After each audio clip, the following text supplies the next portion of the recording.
Simpleng-simple lang yung pagkakatira dito ni Efren. Pero makikita nyo sa preparasyon kung gaano siya talaga kahusay. Grabe ang layo ng tinakbo ng bola na ito sa double bank shot ni Efren. Eto namang isa mga idol, napakalupit.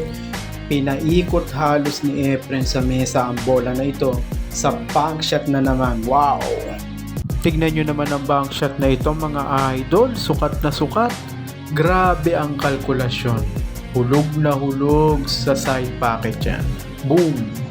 Sumablay si Steve Davis dito pero ang buong akala niya safe na yung tira niya dahil nailayo na niya ang cue ball. Pagmasdang mabuti ang tira ni Efren. Wow!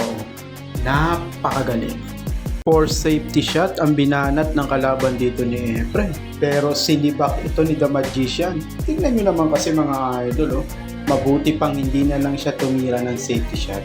Bang! Grabe!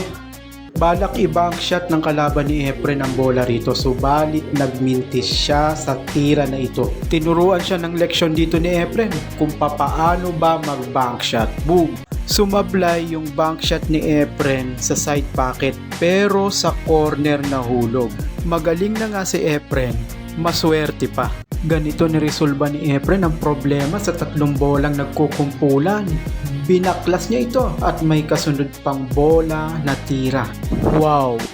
Akala ng mga commentator may scratch dito si Efren pero tignan nyo naman yan, hulog na hulog mga idol. Sinamahan pa ng cross bank shot. Ban! Ang galing talaga ni Efren. Ganda ng pagkakaplano dito ni Efren. Talagang yung number 9 ang target niya rito kaya sumablay yung number 8. Tignan nyo yan. Wow! Hulog na hulog.